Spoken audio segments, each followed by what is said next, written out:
Oi pessoal, tudo bem?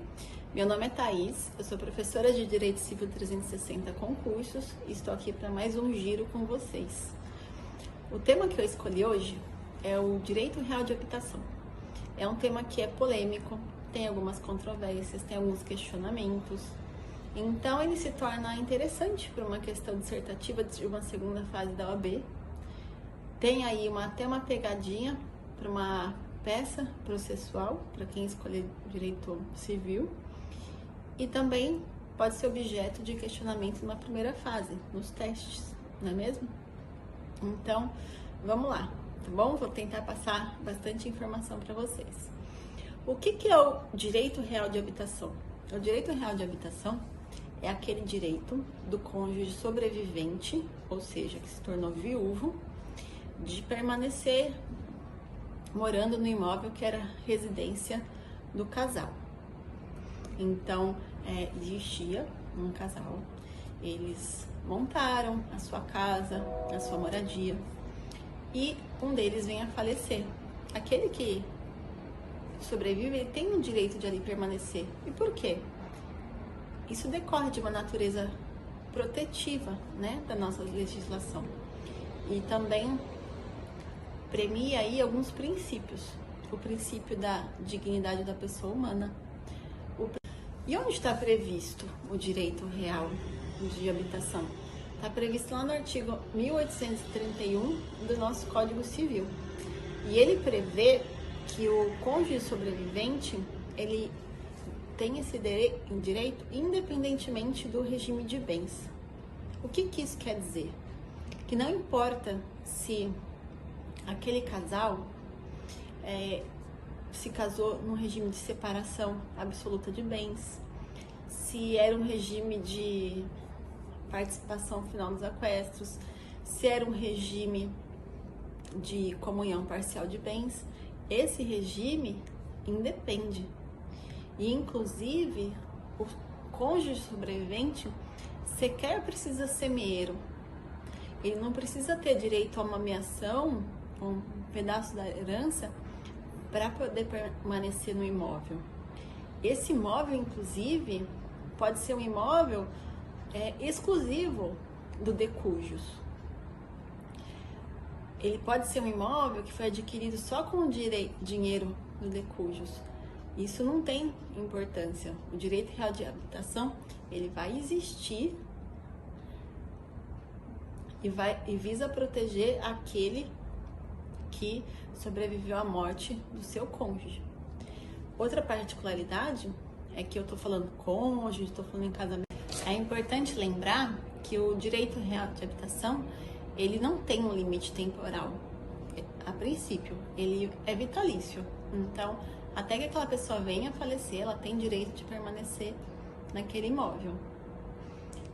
Outra circunstância, o direito real de habitação não vai prejudicar, nem vai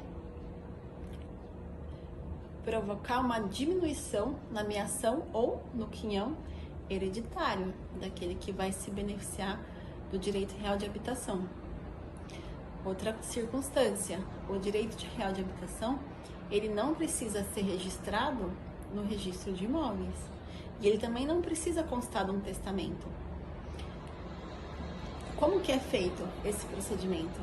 Aquele que tem direito ao direito real de habitação, no curso do inventário, em nome próprio, ele vai pleitear o direito real de habitação. É assim que acontece. E, inclusive, existem decisões que reconheceram que o direito real de habitação, ele pode ser usado exclusivamente, arguido exclusivamente para fins possessórios. O que isso quer dizer? Não há necessidade de uma ação anterior de reconhecimento de união estável. Não há necessidade de que tenha existido um registro e aquele que seria beneficiado pelo direito real de habitação, ele pode renunciar? Pode. Ele pode não optar em exercer o direito real de habitação e renunciar. Nesse caso, surgem muitas polêmicas. Por quê? Porque a nossa legislação não previu limites para o direito real de habitação. E isso dá ensejo, logicamente, algumas controvérsias. Por exemplo, e se aquele que vai se beneficiar, vai pleitear o direito real de habitação, tinha um condomínio com outros coproprietários? Como que acontece isso? A jurisprudência tem entendido que se esse condomínio era anterior ao falecimento, ou seja, eles eram coproprietários, viviam em condomínio antes do falecimento, era uma situação pré-existente, entende-se que nesse caso, para não prejudicar o direito de propriedade dos demais condôminos, é possível sim questionar o direito real de habitação. Porém, se esse condomínio se formou no momento da abertura da sucessão, e que aquele momento, naquela ficção jurídica, de que no exato momento em que a pessoa venha a falecer, ainda que os herdeiros não tenham conhecimento, mas vocês podem me perguntar, mas os herdeiros então eles podem cobrar aluguel ou podem cobrar lucros cessantes daquele que permaneceu no imóvel em razão do direito real de habitação? Não, não pode. Já existem decisões, já existe jurisprudência que não pode ser feita a cobrança de aluguéis nem de lucros cessantes. E aquele que permaneceu no imóvel, ele alugar o imóvel, ele pode transferir, ceder para alguém? Não, porque uma característica muito importante do direito real de habitação é que ele é intransferível. Da mesma forma como ele é vitalício, ele também é intransferível. Mas, e se aquele que vai ser beneficiado pelo direito real de habitação, ele possuir outros imóveis em nome dele, ele pode ainda assim permanecer no imóvel?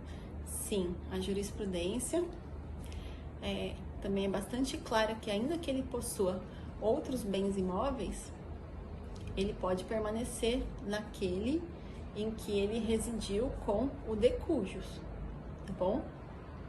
Outra circunstância, e se os filhos, os demais herdeiros, eles eram do primeiro casamento? É importante lembrar que no nosso antigo Código Civil existia uma previsão que, caso aquele que tem o direito real de habitação viesse a contrair novas núpcias, perderia o direito de permanecer no imóvel.